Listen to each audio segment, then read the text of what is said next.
Okay, guys. Hey, um, I apologize for being a couple days late for putting this video analysis out. The first guy that we drew out, it snowed where he's from, so he wasn't able to go out and make a golf swing on the range or something that he could get a video to me. So we drew out again. I got Chase here, and we're going to look at his swing and do the analysis on it. So I wanted to start out by the things I look at his swing that are really good. He's about a 10 handicap. He says he struggles a little bit with ball contact and consistency and I'm going to explain why that happens and what he can do to fix that. So we're going to start out with just looking at the swing. I'm not breaking this down for any kind of fundamentals at this point, except I want to say I like the way he sets up on the right here. He's kind of out over the ball. It looks really balanced to me. I love the look of the hands and arms hanging down comfortably while the shaft's a little out this way. So setup looks really good, and we're just going to run through these real quick. I'm not going to look for any other issues right now. I just want to show you what he does really well. He goes back. The club stays right at the top. It's down the line. He comes down, hits it down the line. It's a great finish and a great move through it. So it looks like he's got really good rhythm in his golf swing. He stays on top of the ball for an iron. That's good. He covers with it. Swing to the finish. Okay? Everything about those two things I like a lot. So now we're going to find out why he's inconsistent in some of his swings. And I'm going to make this kind of brief. I'll go over it a little more with Chase. But for people watching, I'm going to keep this about as brief as I can. And we're going to look at the first things that I think he should change.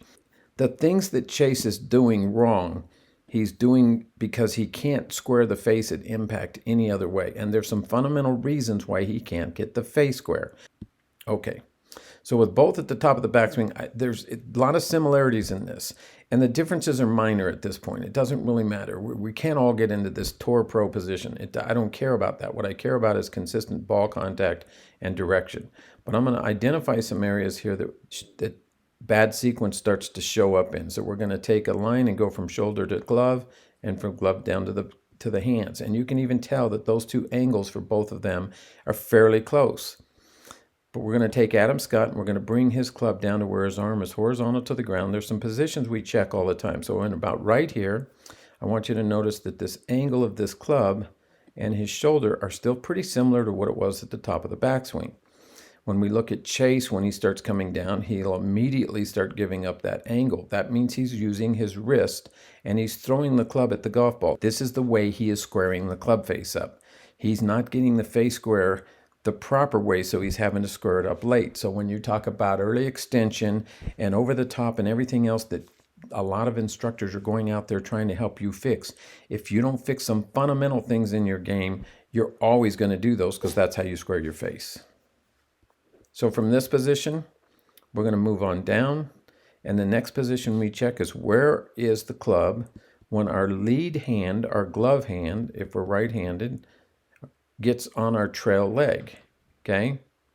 So in that position, the key here is we really should still be above parallel because our wrist, particularly our right wrist, that's the one that's kind of set here, that wrist should still be waiting to unload that club at the bottom. So we're going to look at what happens with Chase. By the time he gets that hand on his leg, the club is completely extended. So if we go right here, and this is a long way behind the ball, if we go from shoulder down to the club, his club is already completely released. Now he's lost control of the low point of the swing because somewhere between here and the golf ball, he could hit the ground anywhere in here. He's really close to hitting the ground here. So this angle coming in is very, very shallow. Okay, we're going to talk about attack angle. And if you look at Adam Scott, by that point, his club is still up here, and he's got a lot of room to come down and still hit this ball before he hits the ground. So we're going to clear these lines. Then I'm just going to look at another position and say where it happens when your hands get directly above the ball. By that point for Chase, he's already made contact.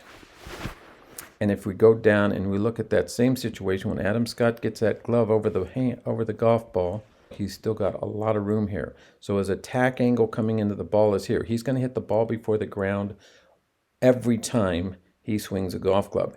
And the face angle is going to stay very, very quiet through there because he's using his body, not his hands, to hit the ball at that point. And he's going to have more speed, more power. So that's the area of the golf swing. When I teach golf, most of the time I'm working with students from about right here on the downswing to right here, because that's where they start to have a problem. But that's where we look at the symptoms of the problem. The real problem in the golf swing started long before this for Chase and for most people. Okay, in this position, I also want you to see that Adam Scott's belt buckle's facing way out here.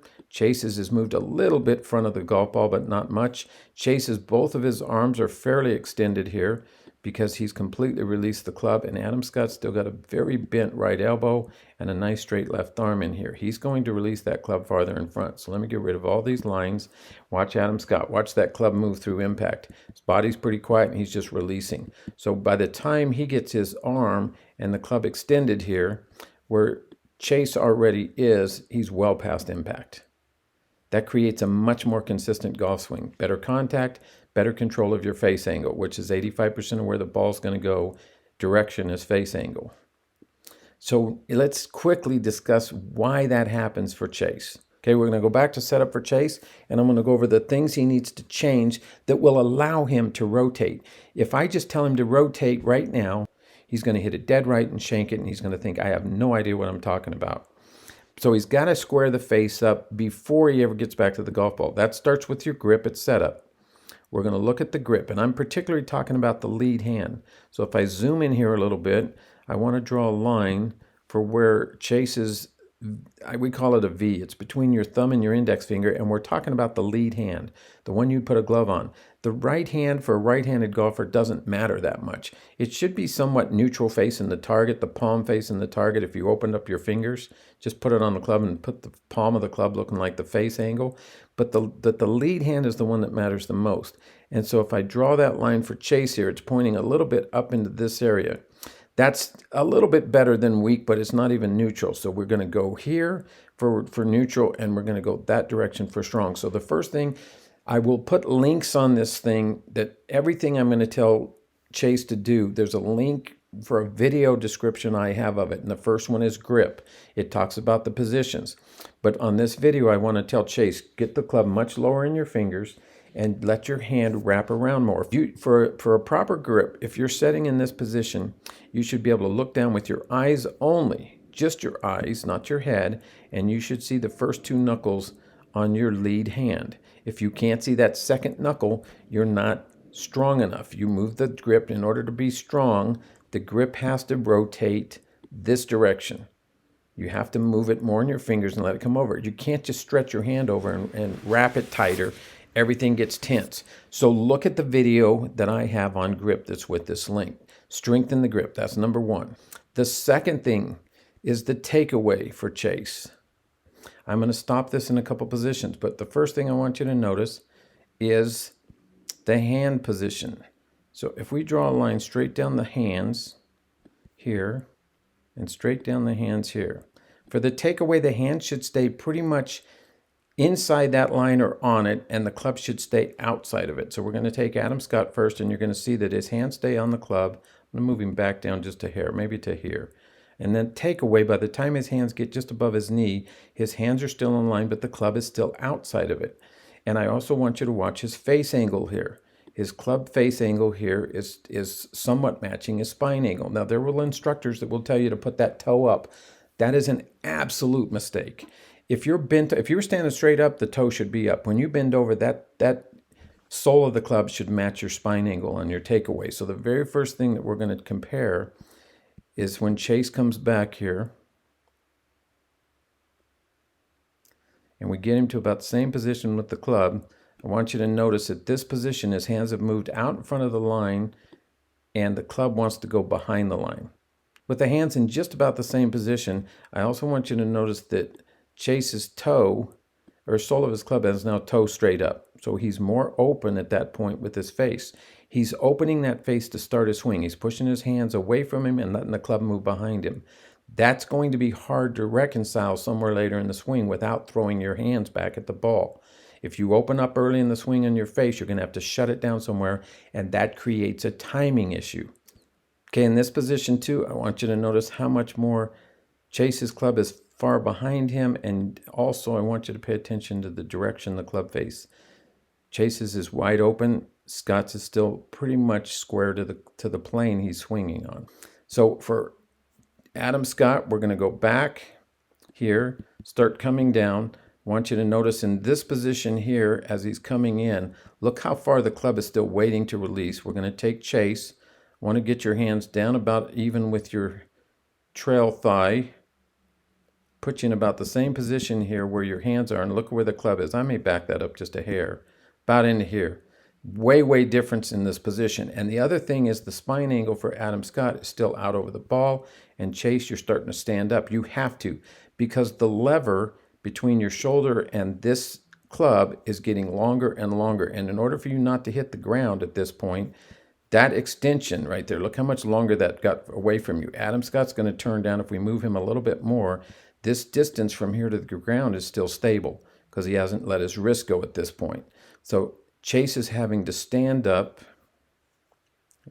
clear the lines, as he goes through the ball. He's having to stand up and move away. There is absolutely no way that you can consistently move out of the ball, up and away from the ball, the exact amount that you need to not hit the ground but still hit the ball flush and still have the club face angle exactly square to the target as you're doing that. But Adam Scott can because he's moving the club with his body.